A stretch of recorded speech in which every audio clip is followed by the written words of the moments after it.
오늘 이 아침에 우리에게 주시는 하나님 말씀, 다시 소아시아의 7교회를 향한 말씀으로 가겠습니다. 요한계시록 3장이 되겠습니다. 요한계시록 3장, 제가 가진 성경으로는 신약성경 402페이지쯤에 있습니다.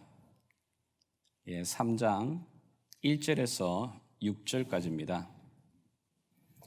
자, 우리 같이 찾아서 천천히 합독하겠습니다. 1절에서 6절까지 말씀 같이 읽어나가겠습니다. 사대 교회의 사자에게 편지하라. 하나님의 7 영과 7 별을 가지신 이가 이르시되 내가 네 행위를 아노니 네가 살았다 하는 이름은 가졌으나 죽은 자로다. 너는 일깨어 그 남은 바 죽게 된 것을 굳건하게 하라. 내 하나님 앞에 네 행위의 온전한 것을 찾지 못하였노니 그러므로 네가 어떻게 받았으며 어떻게 들었는지 생각하고 지켜 회개하라. 만일 일깨지 아니하면 내가 도둑같이 이르리니 어느 때에 네게 이르렀는지 네가 알지 못하리라. 그러나 사대에 그 옷을 더럽히지 아니한 자 몇 명이 네게 있어 흰옷을 입고 나와 함께 다니리니 그들은 합당한 자인 영고라. 이기는 자는 이와 같이 흰옷을 입을 것이요 내가 그 이름을 생명책에서 결코 지우지 아니하고 그 이름을 내 아버지 앞과 그의 천사들 앞에서 시인하리라. 귀 있는 자는 성령이 교회들에게 하시는 말씀을 들을지어다. 아멘. 저와 여러분이 살아가면서 세상에 사는 동안에 가장 아마 듣기 싫고 두려운 말이 뭘까? 사망 선고 아니겠어요? 의사가 진단을 해보면서 살 가망이 없습니다 라든지 그 가족들이 보는 앞에서 운명하셨다고, 그런 사망 선고가 내려지는 것 두렵습니다. 실제로 가망이 없는 환자라 할지라도 그런 사망 선고를 듣는 것에 대해서는 두려워하죠. 피하고 싶은 말이 사망 선고입니다. 그런데 소아시아의 7교회 가운데 오늘 5번째 우리가 보게 되는 이 교회, 예수님으로부터 진단을 받았는데 사망 선고를 받습니다. 그 교회가 바로 사대교회입니다. 사대교회를 향하여서 던지시는 이 예수님의 말씀을 들으면 굉장히 당황스럽고 좀 충격스럽습니다. 3장 1절에 예수님께서 어떻게 진단하시느냐 하면 내가 너의 행위를 아노니 너는 살았다 하는 이름은 가졌으나 죽은 자다, 이렇게 말하죠. 이게 사망 선고잖아요. 그러다 보니까 이 교회를 향한 예수님의 이 편지에는 칭찬이 한마디도 없습니다. 온통 이렇게 책망밖에 없는, 그렇게 예수님 앞에 사망 선고와 책망을 받은 교회가 바로 사대교회입니다. 그렇다면 도대체 이 사대교회 안에서 무슨 일이 일어났길래, 아니 사대교회가 어떠했기에 예수님으로부터 이런 준엄한 책망과 함께 사망 선고를 받게 되었는가? 오늘 저와 여러분들이 좀 의사가 된 마음으로 이 교회를 좀 찬찬히 들여다봤으면 좋겠습니다. 도대체 이 교회 안에 왜 예수님은 이 사망 선고를 내릴 수밖에 없었는가? 그 진단 원인 첫 번째 보면 1절을 다시 여러분이 자세히 보시게 되면 네가 살았다 하는 이름은 가졌다. You have a reputation for being alive, 이렇게 되어 있잖아요. 이름이라는 거 여기 평판입니다. reputation. 사실은 이름을 가진다, 평판을 가졌다, 유명세를 가졌다, 이런 말이잖아요.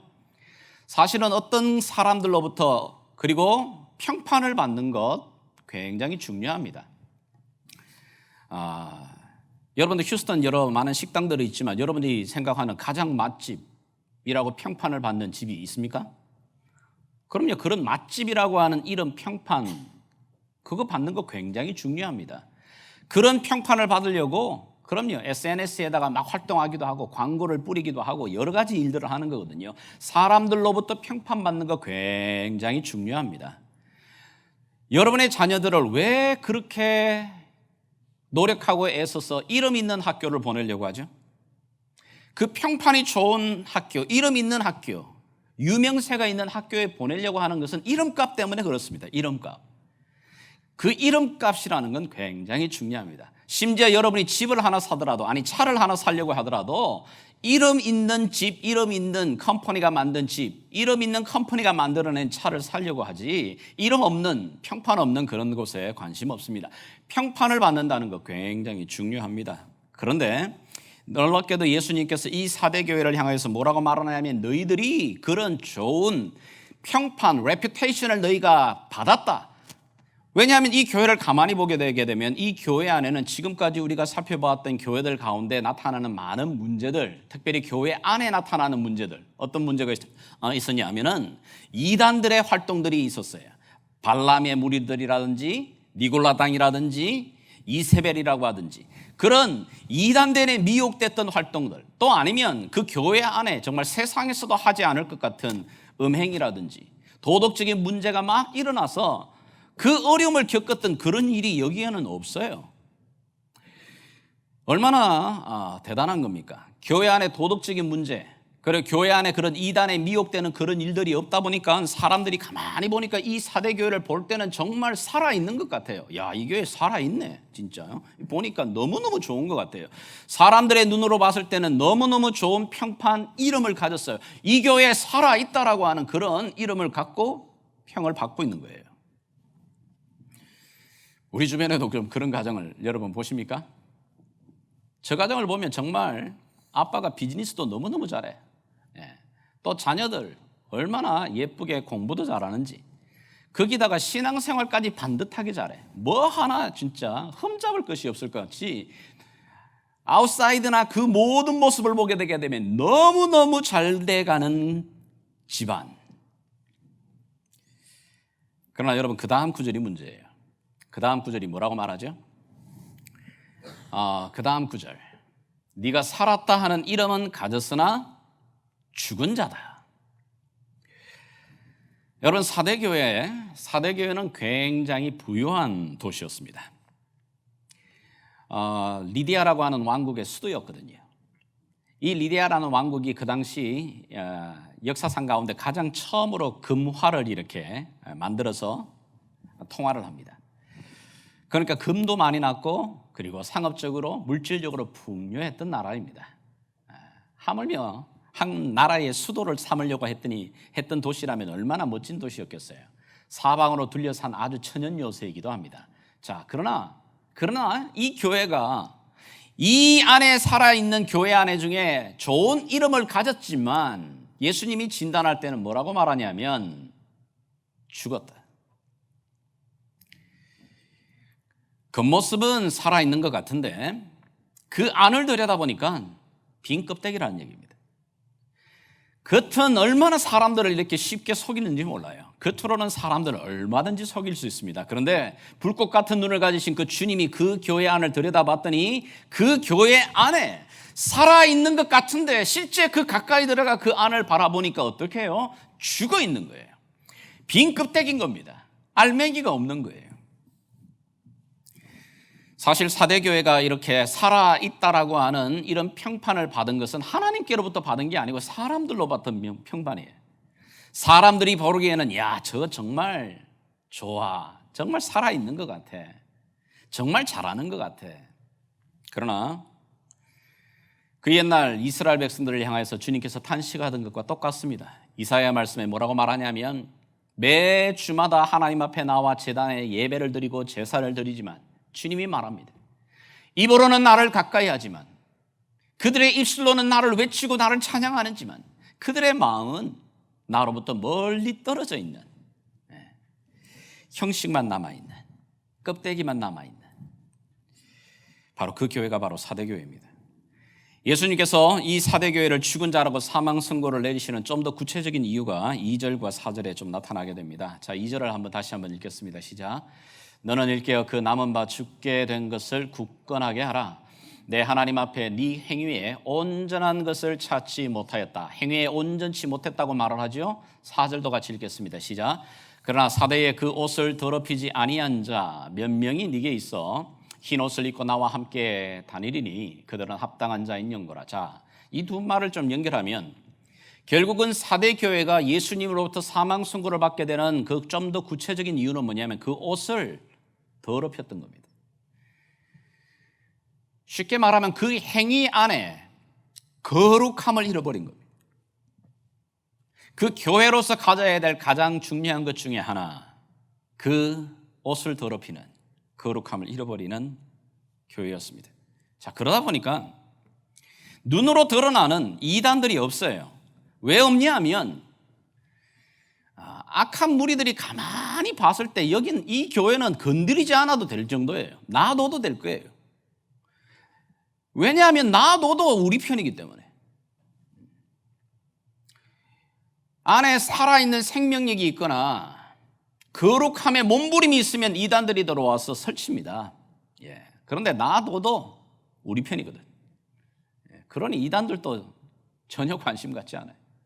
그 정도라는 얘기입니다. 이미 그 안에 자기들 스스로는 이름의 평판을 가졌을지 못지만 그 옷은 더럽혀졌고 그 안에 생명력을 잃어버리고 있는, 예수님 시대 당시에도 이런 비슷한 평판을 받았던 한 무리들이 있습니다. 그 무리들이 누구죠? 그럼요, 바리새인들이라고 하는. 겉으로 보기에는 굉장한 종교적인 열심을 가지고 있습니다. 겉으로 보기에는 사람들로부터 정말 좋은 평판을 받습니다. 그들 무리의 그 바리새라고 하는 게 거룩한 무리라는 이름입니다. 그 정도로 사람들로부터 레퓨테이션을 받고 있는 거예요. 그런데 예수님께서 그들을 바라보면서 뭐라고 말하죠? 이 회칠한 무덤 같은 자들아.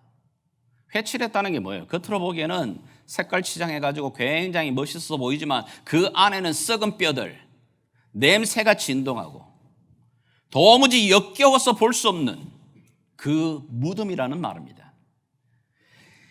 그래서 예수님께서는 이 바리새인들을 향하여 이 독사의 자식들아, 독사의 자식이라는 말은 쉽게 말하면 마귀 새끼라는 얘기거든요. 예수님께서 사대교회를 바라볼 때에 그런 안타까움의 마음에 그 고백이 나오는 겁니다. 또 이 사대교회를 향하여서 왜 이 교회가 사망 선고를 받게 되는가? 또 다른 이유는 2절과 3절 가만히 보시게 되면, 자, 2절과 3절에 계속해서 반복해서 나오는 단어가 뭐죠? Wake up!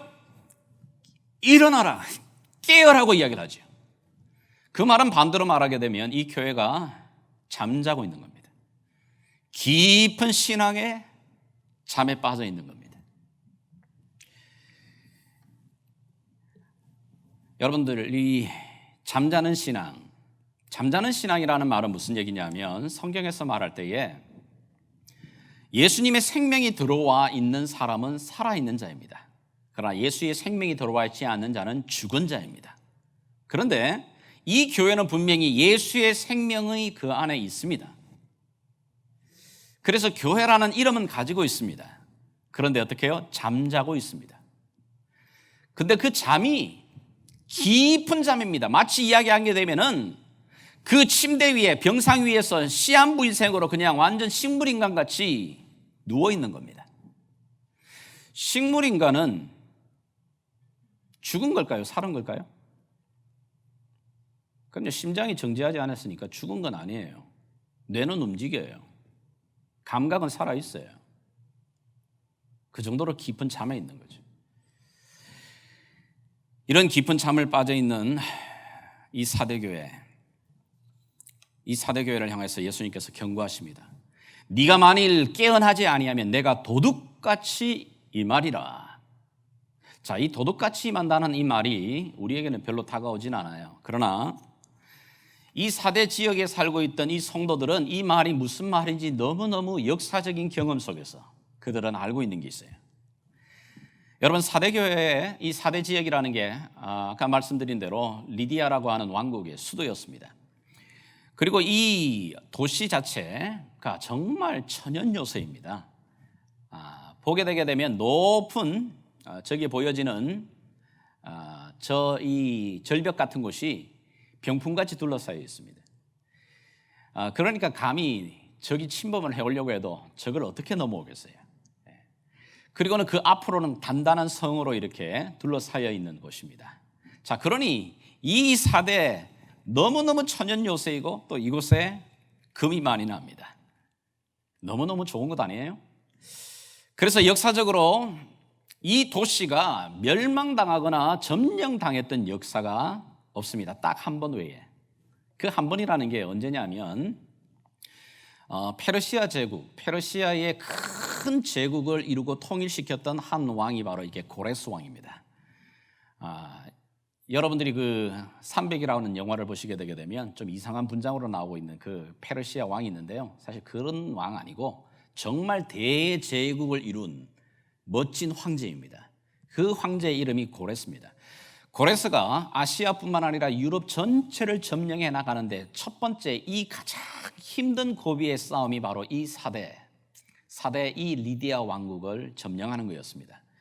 너무나도 천연 요새이기 때문에 어떤 방법으로 이 성을 점령해야 될지 몰라 이 성을 오랫동안 둘러싸고 몇 날 며칠을 그곳에 진을 치고 전략을 짭니다만은 제대로 된 전략이 나오지 않아요. 공략을 못하고 있는 겁니다. 그런데 어떤 한 번 일이 일어나느냐 하면은 밤새도록 이 4대 지역 안에 이 성벽 안에서는 보초들이 서는 거죠. 보초들을 섰고 이 리디아 사람들은 아무리 그 대제국 페르시아가 그 생을 둘러싸도 그들의 마음 가운데는 안심이었습니다. 왜냐하면 이때껏 이 성이 점령당한 적도 없고 멸망당해져 본 적이 없거든요. 저렇게 오래 버티고 있으면은 결국은 물러날 거라고 하는 그런 마음의 확신들도 그들에게 있었습니다. 근데 그날 밤에 보초를 쓰던 한 병사가 아마 졸다가 자기의 이 머리에 쓰던 이 투구를 떨어뜨린 것 같습니다. 자, 이 투구가 사실은 뭐냐면 그 절벽 성광에서 이렇게 보초를 쓰던 자였기 때문에 그 투구를 그냥 떨어뜨려 버리고 나서는 이제 그냥 내버려 둘 줄 알았는데, 왜냐하면 병사에게서 투구가 없어졌다 그러면 나중에 다음날 일어나게 되게 되면 문책받지 않겠어요? 그러니까 그 투구를 주우려고 그 절벽의 어느 사이를 통해서 나와서 투구를 주워가는 겁니다.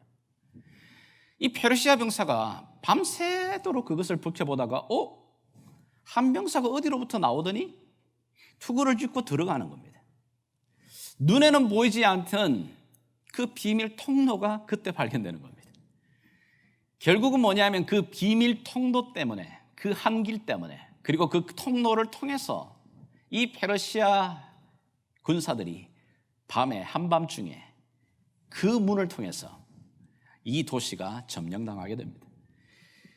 이런 역사적인 경험을 했던 도시이기 때문에 너희가 도적같이 잠자는 동안에 너희 도적들이 와서 너희를 멸망시킬 것에 대한 그 경험을 알고 있기 때문에 예수님께서 말씀하십니다. 너희들 깨어나야 돼.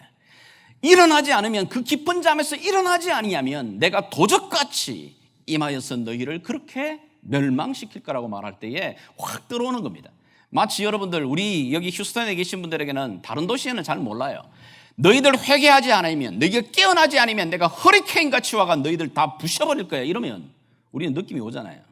허리케인, 이 느낌이 오잖아요. 쓰나미를 경험했던 지역에 너희들 깨어나지 않으면 내가 어느 날 갑자기 쓰나미 같이 와서 너희들을 다 휩쓸어 버릴 거야. 이러면 그 지역에 사는 사람들은 확 들어오는 겁니다. 여기 사대교회 지역 사람들에게 예수님이 말하는 거예요. 너희들 깨어나지 않으면, 그 깊은 영적인 잠에서 깨어나지 않으면 내가 너희를 도적같이 임해서 한순간에 너희들의 삶이 피폐하고 말문해지는 그런 엄한 경고를 하시는 거예요. 오늘 여기 사대교회, 이 교회를 향해서 던지시는 이 메시지가 오늘 저와 여러분에게는 어떻게 다가오는가? 사실 우리를 진단해 보면 조국의 대한민국의 교회들이나 미국 땅에 있는 우리 한인 교회들, 아니 또 미국에 있는 여기에 교회들, 어떤 면에서는 굉장히 큰 평화기를 지금 우리가 누리고 있습니다. 요즘 우리들 교회 핍박이나 박해나 이런 건 없죠. 중동 지역이라든지 아니면 어떤 지역에서 정말 예수 믿는 것 때문에 목숨 내놔야 되는 그런 일들이 우리 가운데는 있지는 않습니다. 아니, 오히려 기독교인들의 이 그룹이 많아지면서 이제는 맨파워가 됩니다. 때로는 이것이 뭉쳐지게 되면 큰 정치적인 힘도 발휘하고 있습니다. 그래서 이 기독교인들이 함께 뭉쳐나가게 되게 되면은 때로는 국회의원들도, 때로는 선거의 어떤 전략들도 법안들도 바꿔낼 수 있는 파워가 있는 그런 집단들이 되었어요.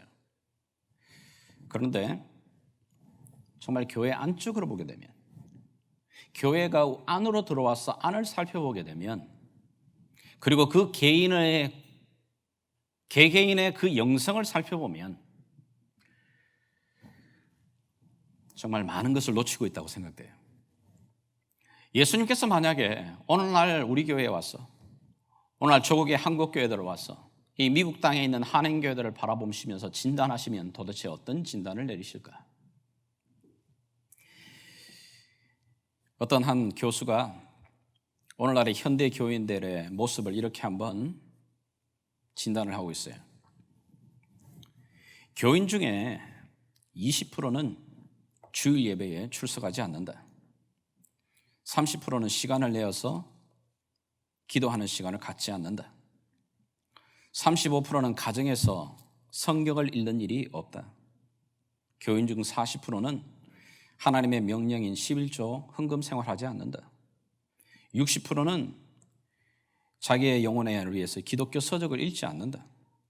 75%는 교회에서 어떤 책임도 갖지 않는다. 85%는 전도를 한 명도 해본 적이 없다. 그런데 교인들 100%는 다 천국 가기를 원한다. 참, 이런 집단을 만약에 우리가 본다면 어떤 면에서 양아치 집단 아니에요? 아무것도 해야 될 것, 의무나 이런 것은 하지 않고 누릴 것만 누리겠다는 것. 만약에 그런 모습이 진짜라면, 글쎄요, 이 퍼센테이지가 어떤지는 모르지만 비슷할 것 같아요. 이게 정말 우리의 모습이라면 오늘 주님께서 이 교회들에 와서 진단을 해보실 때 우리를 바라보면서 하실 수 있는 말씀이 뭘까요? 한국교회 평판 좋습니다. 이만한 한국교회가 기적을 이루어냈던 교회라고 평판받고 있습니다. 새벽 기도가 있고 철야 기도가 있고 기도의 야성과 기도가 살아있는 교회라는 평판을 받았습니다. 급성장할 뿐만 아니라 세계의 가장 큰 교단별마다 큰 교회들이 한국에 다 있습니다. 이민교회들? 그럼요. 이민교회 안에서도 다른 어떤 마이너리티 그룹보다도 가장 많은 교회의 숫자를 가지고 있는 게 바로 한인들이에요. 한인의 이 교회의 역사가 하와이로부터 시작하게 되게 되면 벌써 100년이 넘어가고 있습니다. 각 지역마다, 각 도시마다 여러분 한인교회 없는 곳 있던가요? 다 있습니다. 아무리 작은 도시를 가더라도 한인교회가 있습니다. 그런데 정말 그런 평판은 받고 있는데, 그런 이름은 가지고 있는데, 정말 그 안을 보게 되면 이 무성한 것 같은데 그 안에 주님이 찾으시는 열매가 정말 있는가? 껍데기는 만들어져 있는데 정말 그 안에 열매가 없는 것을 뭐라 그러냐면 껍데기, 쭉정이죠. 주님께서 오늘 우리 교회들을 향해서도 판단할 때 뭐라고 말씀하실까? 주님이 말씀하십니다. 지금은 자다가 깰 때다. 지금은 자다가 깨어나야 될 때다. 깨어나서 그 깊은 영적인 잠, 이미 벌써 한국 교회뿐만 아니라 여기 우리 미주에 있는 교회들도 벌써 영적 흉년기에 접어들고 있습니다. 교회들마다 이제는 옛날 같은 그런 폭풍 성장과 부흥을 경험하는 시대는 아닙니다. 여러분들이 아시다시피 이 미국 땅에도 더 이상 한인들이 여러분 여기에 이민자로 오지 않습니다. 줄어들고 있습니다. 이민자가 줄어든다는 말은 한인 교회가 들어오는 유입 숫자가 줄어든다는 얘기예요. 자, 그런데 그 숫자의 문제가 아니라 그 교회 안에, 이 영적 흉년기 안에 속에서 깨어있게 되면, 그 깊은 잠에 빠져 있는 게 아니라 깨어 일어나는 교회들은 주님의 약속이 주어집니다. 우리 한번 5절과 6절 다시 한번 읽어나가겠습니다. 시작. 이기는 자는 이와 같이 흰옷을 입을 것이요 내가 그 이름을 생명책에서 결코 지우지 아니하고 그 이름을 내 아버지 앞과 그의 천사들 앞에서 시인하리라. 귀 있는 자는 성령이 교회들에게 하시는 말씀을 들을지어다. 여기 말합니다. 흰옷을 입을 거다. 너희의 그 더럽혀졌던 그 옷이 다시 예수의 보혈로 말미암아 희어지게 되고 깨끗하여져서 하나님의 그 어린 양의 보혈의 피로 씻겨진 회개한 자들, 그 옷을 다시 입게 될 거다. 그 옷은 뭐라고 말하냐면 계시록 7장과 22장에 보게 되면 합당한 자들, 예수님 앞에 설 수 있는 온전한 자들이 입는 옷, 바로 그것이 흰옷이라고 말하고 있어요. 그리고 생명책이 뭐죠? 하나님의 심판대 앞에 있는 하나님의 그 영원한 책입니다. 그 생명책에 결코 너의 이름을 지우지 않겠다. 이 말은 강한 부정인데, 이 말은 결코 안 지운다는 얘기입니다. 반드시 너의 이름을 거기에 두어서 너의 이름이 내 책에 기록되도록 만들어 놓겠다. 여러분과 제가 아마 교회의 이름에 교회인들 명부에 이름은 올라가 있을지 모르겠어요. 그러나 정말 그 이름이 교인 명부에 올라가 있지 예수님의 하나님의 그 생명책의 기록에 올라가 있지 않는 사람도 있습니다. 정말 그러한다면 주님께서 우리 가운데 말씀하십니다. 이기는 자에게는 정말 그 생명책에 너의 이름이 지워지지 않는다. 그 말은 지워질 수 있다는 말이 아니에요. 우리가 구원에 대해서 우리가 판단은 원하지만 여러분, 한 번 구원받는다고 해서 모든 것이 다 끝이 난다, 그렇게 성경 말하지 않습니다. 우리가 그 사람이 구원받았는지 안 받았는지를 판단은 원하지만 성경은 우리에게 끊임없이 말합니다. 너의 구원을 일구어가라. Work out your salvation.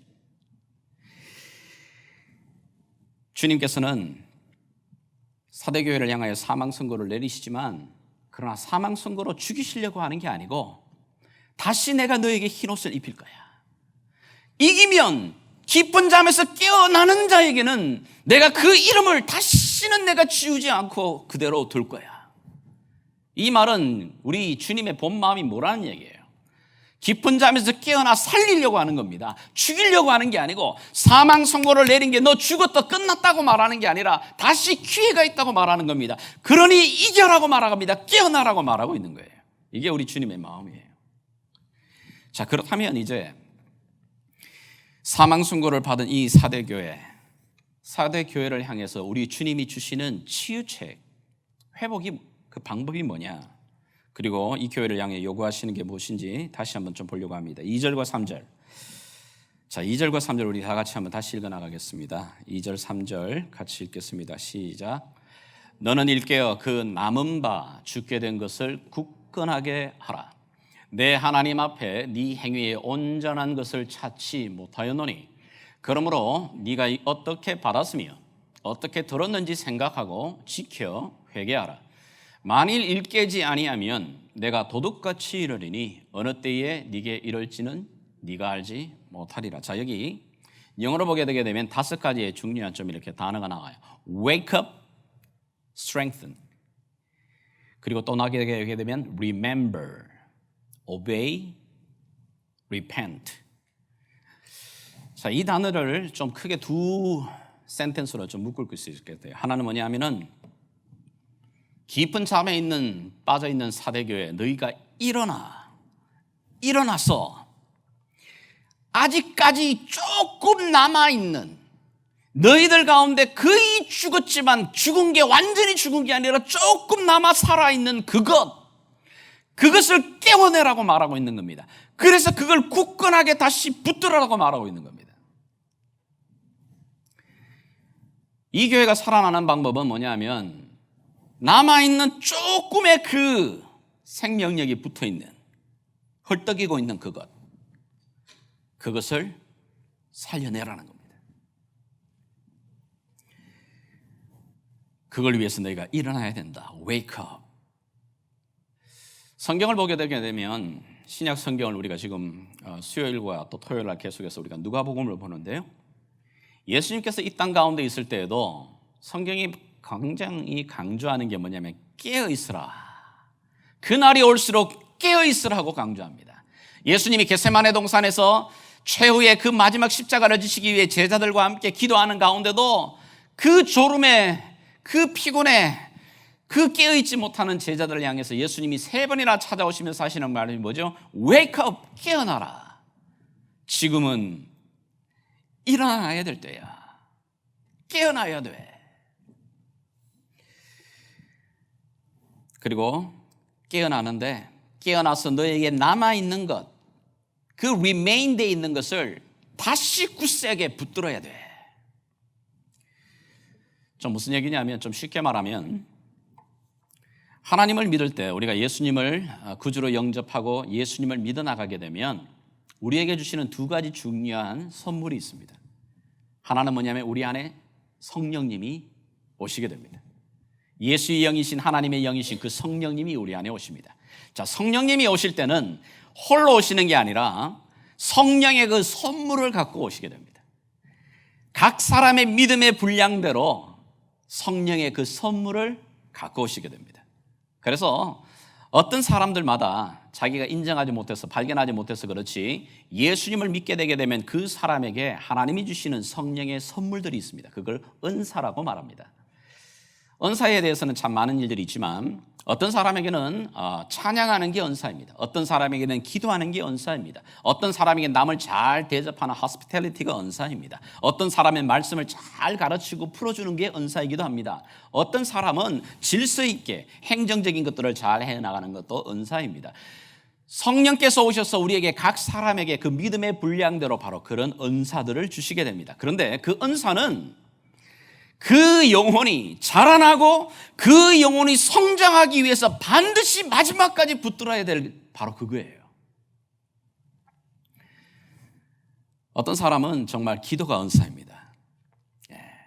모든 어려운 거 힘들 때마다 정말 그 기도하는 시간 가지고 이겨내는 중보기도하는 그 은사로 말미암아 지금까지 믿음 생활을 해온 겁니다. 그런데 나이가 들어가지고 이제 무릎도 점점 아파지고 무릎 꿇는 것이 힘들어지고 자녀들도 말합니다. 엄마 언제까지 그렇게 매번 그렇게 1시간 그렇게 무릎 꿇고 기도하는 게 너무 힘들잖아. 이제 그만해. 이제 우리 자녀들도 잘 지내고 있고 잘 살아가는 건데 이제 그런 기도 안 해도 돼. 그런데 만약에 그 은사를 가지신 분이 그런 말 듣고 멈추면 그 영혼 죽습니다.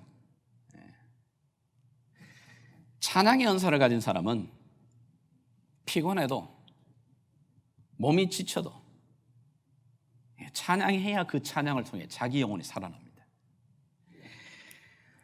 여러분, 한 인물을 좀 소개를 하려면 다윗이라는 사람. 여러분들이 생각할 때는 다윗에게 있어서 가장 그가 가진 은사, 탁월한 은사가 뭐라고 생각하십니까? 하나님이 기름 부음을 줄 때에 다윗에게 주신 특별한 은사가 뭐냐면 찬양의 은사예요. 시편 150편 가운데 80편에 해당하는 노래가 바로 다윗이 지었습니다. 다윗은 악기도 잘 다뤘습니다. 수금을 그리고 비파를 막 치게 되게 되면 그 음악 소리에 그 악신이 들렸던 사울 왕의 그 악신이 떠나가기도 합니다. 슬플 때나 즐거울 때나 어떤 상황이든지 양을 칠 때든지 그 다윗은 자기의 이 수금을 품으면서 그 찬양 가운데 임재하시는 하나님을 경험하고 그 찬양을 통해 그 영혼이 회복하고 찬양을 통해 그 영혼이 하나님 앞에 더 가까이 가는 그 축복을 누린 사람이거든요.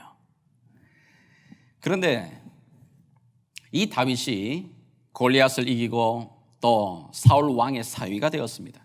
점점 그의 인기가 올라가게 되자 사울 왕이 이 다윗을 죽이겠다고 났습니다. 그러자 이 다윗이 도망자의 신세가 됩니다. 그가 산으로 들로 광야로 도망의 삶을 살아갑니다. 근데 그 도망자의 삶이 여러분 몇 년 동안 이어지는지 아세요? 13년 반이에요. 최대 14년. 근데 다윗이 처음 이 광야 생활과 도망자의 삶을 살 때는 그래요. 하나님 제가 이렇게 다시 광야의 삶을 살지만 하나님 이 광야의 연단을 통해서 내가 하나님 더 깊이 만날 수 있는 하나님의 그 방법이라는 것을 제가 믿습니다. 하나님을 찬양합니다. 그 속에서도 찬양합니다. 하나님 이때가 언제일까요? 한 1년만 지나면 될까요? 1년이 지났는데도 어려움이 멈추지 않아요. 3년이 지나면 됐을까요? 그래 서당계도 3년인데 3년 동안은 훈련 받아야지 하나님 앞에 제대로 훈련 받는 게 아닐까? 3년이 지났습니다. 그런데 여전히 그 방황과 어려움이 멈추지 않아요. 그러면 주님, 하나님 5년이면 될까요? 5년이면 이제 마지막 때에 나의 이 시련이 끝나서 하나님의 그 기쁘신 대로 내 영혼을 충만케 하실 겁니까? 5년 지나도 7년이 지나도 10년이 지나도 멈추지 않아요. 아무리 찬양을 좋아하고 찬양을 통해 은혜를 경험했던 다윗도 한 10년 정도 지나고 나니까 내가 이거 해서 뭐하나 이거. 내가 밤낮없이 하나님 찬양하고 하나님의 이름을 높이고 하나님을 예배했는데 내게 오는 게 이게 도대체 뭐야. 이 생활이 언제까지 끝날지 보이지 않아요. 그게 낙심이 되는 겁니다. 절망이 되는 겁니다. 그리고는 그의 수금을 던져버립니다. 그의 노래를 멈춥니다. 자, 그럴 때 어떤 일이 일어날까요? 그의 영혼이 더 공고해지는 겁니다. 그러다가 그가 어느 날 밤새도록 뒤척이면서 괴로워하는 그 순간 새벽에 일어나가 새벽에 이 햇볕이 타오르는 그 태양이 떠오르는 그 시기에 그가 깨닫는 게 있습니다. 아, 하나님이 내게 주신 게 지금까지 내가 여기까지 온 게 하나님을 찬양하는 하나님을 예배하는 그 힘으로 내가 왔는데 내가 이거 멈추고 있었구나. 이거 다시 살려내야 되겠구나. 이걸 내가 다시 붙들어야 되겠구나. 이게 내게 주시는 하나님의 축복의 통로구나. 그가 그렇게 결심하고 노래하는 찬양이 바로 시편 57편이에요. 한번 읽어보겠습니다. 시편 57편을 보시면 우리 한번 7절부터 한번 11절까지 한번 같이 한번 읽어나가겠습니다. 시작. 하나님이여, 내 마음이 확정되었고 내 마음이 확정되었사오니 내가 노래하고 내가 찬송하리다. 내 영광아 깰지어다. 비파야 수금아 깰지어다. 내가 새벽을 깨우리로다. 주여, 내가 만민 중에서 주께 감사하오며 문나라 중에서 주를 찬송하리다. 무릇 주의 인자는 커서 하늘에 미치고 주의 진리는 궁창에 일어나이다. 하나님이여, 주는 하늘 위에 높이 들리시며 주의 영광이 온 세계 위에 높아지기를 원하나이다. 그동안 던져버렸던 다시 피파를 들고 수금을 들면서 하나님을 그 새벽에 찬양하는 겁니다. 내 영혼아 깨어나라. 내가 왜 낙심하고 있느냐. 이 새벽이 밝아지는 것처럼 새벽에 내 어둠을 깨워야지. 내 잃어버렸던 찬양을 깨워야지. 내 잃어버렸던 찬양의 이 호흡을 살려야지. 그가 다시 사라져버렸던, 놓아버렸던 그 안에 마지막 남아있던, 조금 남아있던 그 찬양을, 은사를 살려내기 시작합니다. 여러분, 하나님이 저와 여러분에게 주신 은사가 뭔지는 모르겠어요. 여러분 각자에게.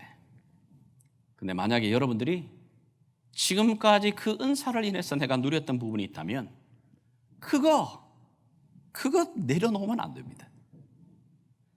봉사를 통해서 여러분들이 주님을 더 가까이 느끼고 기쁨을 누리셨습니까? 하나님의 말씀을 묵상하면서 그 말씀이 주는 위로 때문에 내가 여기까지 왔습니까? 때로는 시간을 내어서 주님 앞에 중보기도하며 기도했던 그 무릎 때문에 내가 여기까지 왔습니까? 찬양하며 하나님 앞에 내 두 손 높이 들 때에 내 슬픔이 변하여 근심이 변하여 춤이 되게 하셨던 그 은혜로 여기까지 왔습니까? 무엇이 여러분이 여기까지 왔든지 공부하고 힘들고 지칠 때에 그 남아있는 것, 마지막 하나님이 주시던 그것 버리지 말고 그거 붙들고 wake up, 깨어나는 겁니다. 붙들고 일어나는 겁니다.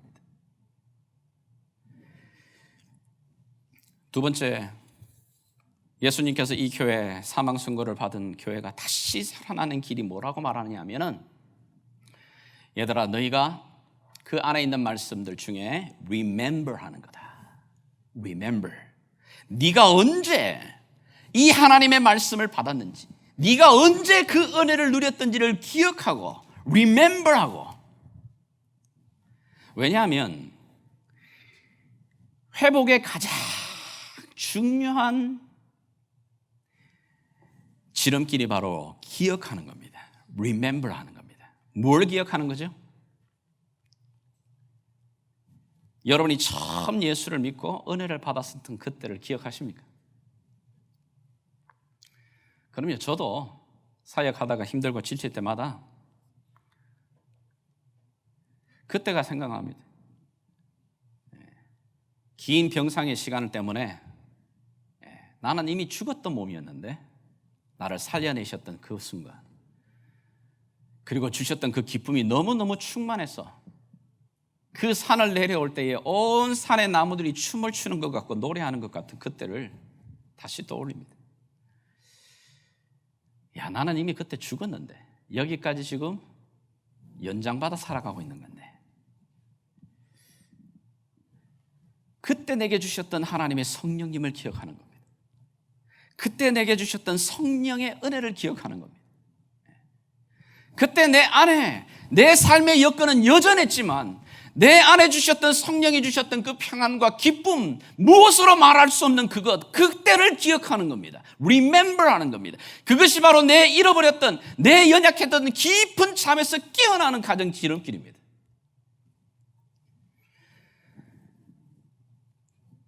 특별히 기억해야 될 것은 뭐냐 하면, 우리가 예수님을 믿고 예수님을 나의 구주라 영접하게 될 때 하나님이 우리에게 주신 선물인 성령을 기억하는 겁니다. 그 성령님 따라서 내가 그 성령님 때문에 인해서 남들이 알지 못하는, 세상이 이해하지 못하는, 아무리 설명해도 이 성령 받지 않은 사람들은 도무지 이해하지 못하는 이 성령의 이 은혜에 충만해져서 내 영혼이 즐거워하고 아무도 보지 않는 곳에서 내 입술이 벌려 하나님 찬양하고, 그 성령을 따라 너희가 repent, 성령이 내 안에 주시는 말씀을 따라 회개하고, 성령이 주시는 말씀을 따라 obey하고, 그 성령을 다시 따라서 나가게 되면 살아나게 된다고 이야기하는 겁니다. 성령님이 우리 안에 들어오셔서 우리의 삶 가운데 잠자는 영혼들을 만지십니다. 내가 탄식하고 내가 좌절할 때 나보다도 더 말할 수 없는 탄식함으로, 애통함으로 나를 위해 기도하십니다.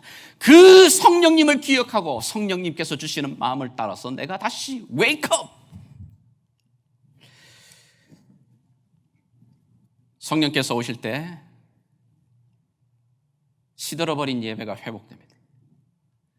성령께서 다시 한번 그 음성을 따라서 나가게 될 때 내 잃어버렸던 그 열정이 다시 기름 붓듯이 불을 일으키십니다. 성령이 내 안에 들어와서 다시 한번 내 영혼을 위로하시게 될 때, 사역하다 피곤하여 지쳤던 손을 내려놓았던 그 손에 다시 힘이 들어가기 시작하는 거예요. 피곤한 손과 연약한 무릎이었는데 이른 아침 새벽에 주님 앞에 하염없이 묻들고 있을 때 성령이 오셔서 말합니다. 다시 한번 일어나라. 너 지금까지 여기 온 것 너의 힘이었더냐? 내 은혜로 왔지 않느냐? 그 음성 듣고 걱정하지 마. 네가 염려하는 걱정하는 것, 너의 자녀들 내가 책임져. 너는 이 자리를 지키라고 말하는 그 음성 앞에 내 힘이 다시 일어납니다. 이기면, 견뎌내면, 그 믿음을 지켜내면 반드시 너가 다시 한번 흰옷을 입고 생명책에 너의 이름 지우지 않을 거야. 너에게 준비된 그 면류관이 너 앞에 있지 않느냐? 이 땅에 잠깐 있다가 사라져버리게 될 그 헛된 것이 아니라 영원한 것 주님께서 보여주실 때 내 안에 다시 힘이 나죠. 위로가 되죠. 성경은 우리에게 말합니다. 너희가 기도를 할 때에도 성령으로 기도해라.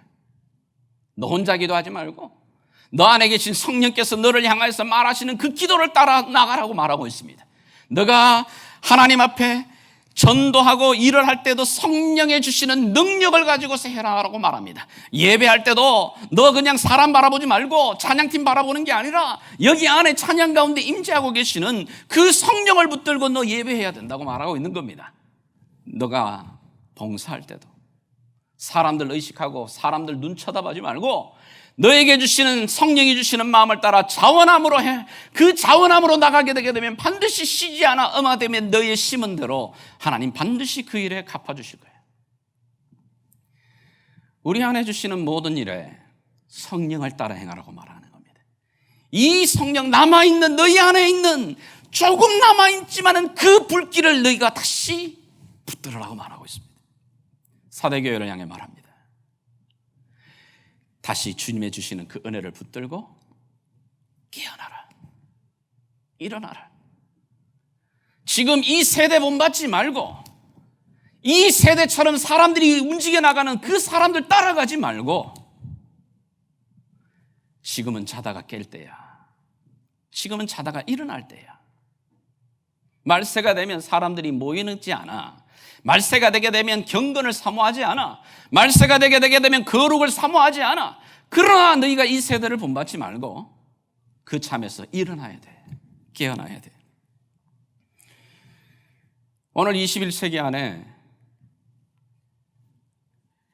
성령의 그 충만함 나에게 더하여 주시옵소서. 이 기도보다 더 간절한 기도가 있을까요? 우리 교회 안에 이 은혜가 필요하지 않을까요? 우리 교회 구석구석 사역을 바라볼 때에 성령의 부어주시는 은혜로 말미암아 일어나야 되는 일들이 우리 가운데 있지 않나요? 하나님께서 다시 한번 이 아침에 사대교회를 통해서 저와 여러분에게도 말하십니다. 교회 안에서도 목사가, 교회 안에서 리더들이 깨어나야 됩니다. 목사가 다시 사명으로 그 주시는 은혜로 일어나지 않으면, 깨어나지 않으면 그 사역이 죽어가요. 그로 인하여서 그 교회 안에서 주는 막대한 영향이 얼마나 크겠어요. 저부터 시작해서 교회 안의 리더들이 wake up, 일어나라. 그리고 너에게 남아있는 것, 성령께서 주시는 그 은혜를 붙들고 다시 한번 일어나라고 말하고 계십니다. 오늘 주님의 주시는 이 성령께서 주시는 이 음성이 저와 여러분의 귀에 들려질 수 있기를 주 예수의 이름으로 축복합니다. 같이 한번 기도하겠습니다.